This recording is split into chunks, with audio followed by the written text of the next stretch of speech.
Photovoltaic energy is the conversion of sunlight into electricity.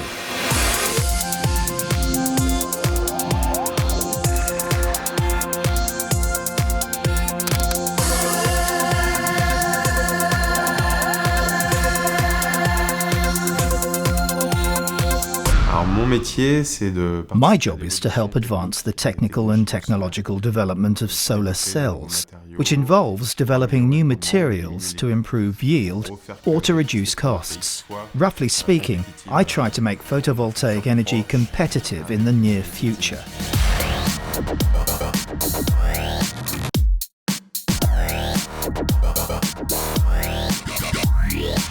The overall objectives of a photovoltaics research engineer is to make photovoltaic electricity more affordable, i.e. to reduce costs and to improve yield. The yield is the capacity of the photovoltaic cell to convert solar energy, in other words, sunlight, into electrical energy. I myself work mainly on improving yield, that is to say, how well the photons are converted into electrons. A researcher is expected to be relatively autonomous. He is given an overall objective and he has a certain amount of time to achieve that objective, so we have quite a lot of freedom at work.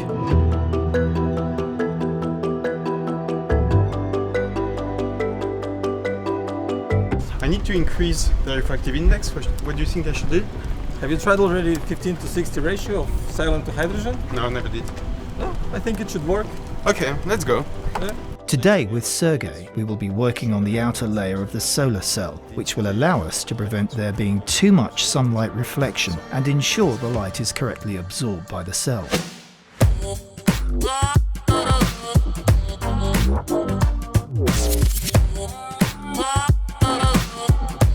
Photovoltaics is a very broad field and requires a lot of different skills. You need to know physics, chemistry and maths. As a researcher, you need to communicate both internally and externally in English and maybe even other languages. Of course, you need good language skills in French because the reports and most of the communication are done in French.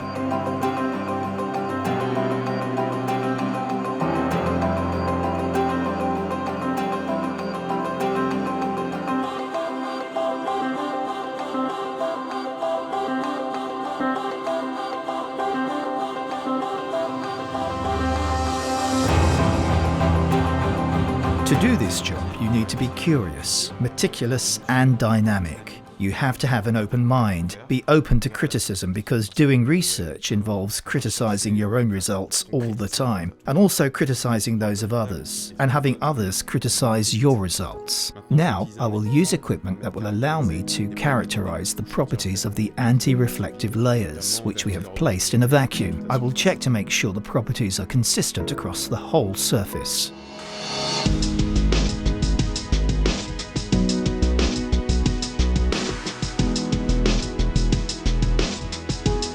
After doing a scientific high school diploma, I attended an engineering school with preparatory classes for higher education institutes. And then I did a doctorate, followed by a postdoc. I then worked for a startup company, and I finally obtained a research engineer position, the job that I am currently doing.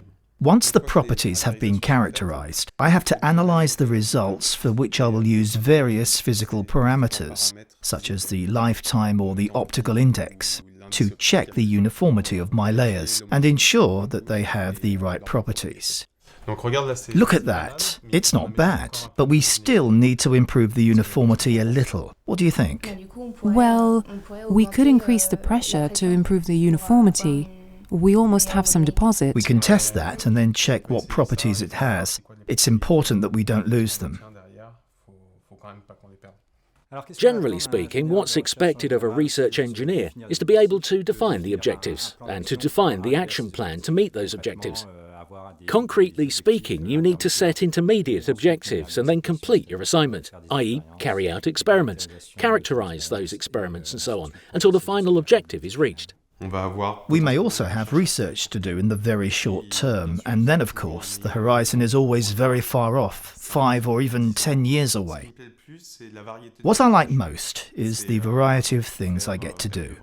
I use machines from time to time. I interact with very different people who are all very qualified in their field of expertise. I have to manage projects, I train people, postgraduates and interns. The training aspect is also very interesting. And then there is also the feeling of being one of the pioneers in the development of solar energy, which is quite rewarding in itself.